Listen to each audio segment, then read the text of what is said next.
Charlynda, thank you for making time for us. I wanted to start, before we get into kind of the formal questions, I'd love just to hear a little bit about your story. My journey for Mutt sauce is really about telling the story of my grandfather. His call sign in Korean Vietnam when he served in the military was Mutt. He was just a really adaptable personality. There was nowhere in the world that he went that he didn't have a friend. And he has two passions. So he was passionate about service, and he was also passionate about sauce. So the sauce was also his creation in 1956. My family's been eating it all this time.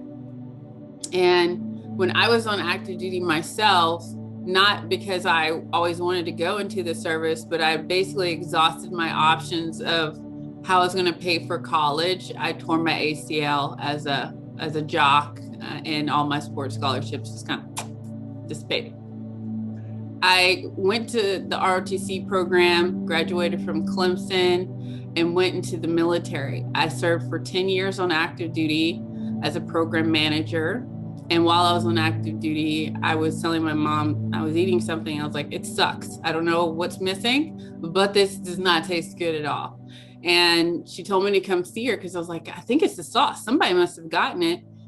My grandfather, unfortunately, had passed away less than a year after I had graduated from college, but he was still the first person to salute me on active duty, which I thought was like the icing on the cake for me. If anything else happens in my life, the best thing has already occurred. And she handed me an envelope, and I opened it up, and it was the original recipe. She said before he passed away, he said, give that to my granddaughter. If you look at the hierarchy, I'm like number 8. So there I was with a sheet of paper, feeling very unqualified. But you don't always have to feel qualified. And I went and sought mentorship.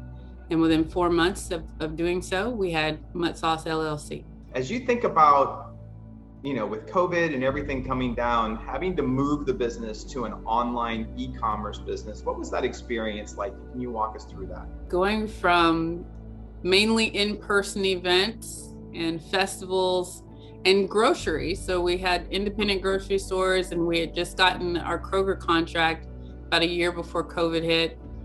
So I thought on my journey as an entrepreneur, the top of the mountain is like a Kroger contract. And so I was pushing hard towards that. I get there, I'm like, wow, okay, I'm here.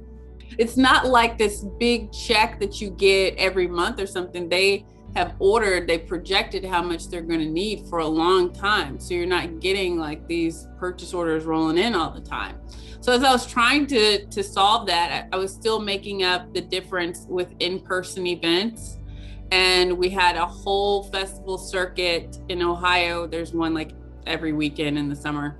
So you look at 2020, I was doing events, and I said, well, I'll take 6 weeks off in March because I was heavily pregnant and due in March.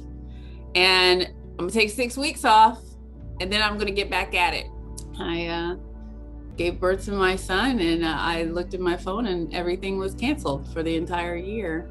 It was a very abrupt pivot because I hadn't paid attention to e-commerce. I was kind of like that last man in, the non-believer. I don't think people are gonna buy food online. Who's gonna buy food online? Like, everybody, you need to get with it. Like, so I was late to the game on e-commerce. I was going on YouTube University, as I called it, every single night. Put my son to sleep and just watch YouTube videos. I had embraced TikTok, these new apps coming out where people can give you like 1-minute instructions. So it was tough, but I was like, if we're going to survive, we're going to have to adapt to where people are, and they're at home and they're shopping for everything, including food, on e-commerce. That's awesome. We're super passionate and extremely customer centric here in Fredericksburg. So this town hall has, thousands of people that will ultimately end up seeing this, and we'll be sharing it across not just our Fredericksburg location, but also our MailChimp location. Wow. Is there a message that you have for them, or any advice that you would have for them, in particular this team, on ways that we can continue to support small businesses like yours? Oh, wow. Well, first of all, thank you for your support. I wanted to say how much I appreciate everything that you've done for me as a small business owner. Just, I would continue to encourage the listening sessions that you're having. Look for ways that they can collaborate.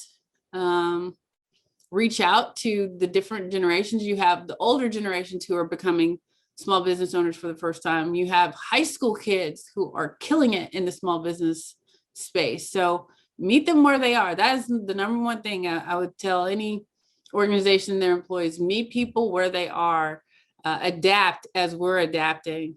What a great reminder for all of us as we get together and talk about the importance of hearing from our customers. And Charlynda, I just want to thank you again for the time. This is awesome. Mm-hmm. And so one of the things we would love to do, if you would allow us, is purchase $5,000 of Mutt sauce.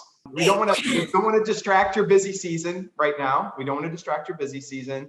So what we would love to do is for you to choose where that Mutt sauce will go to local communities or a charity of your choice in your area. Bobby, what? Okay.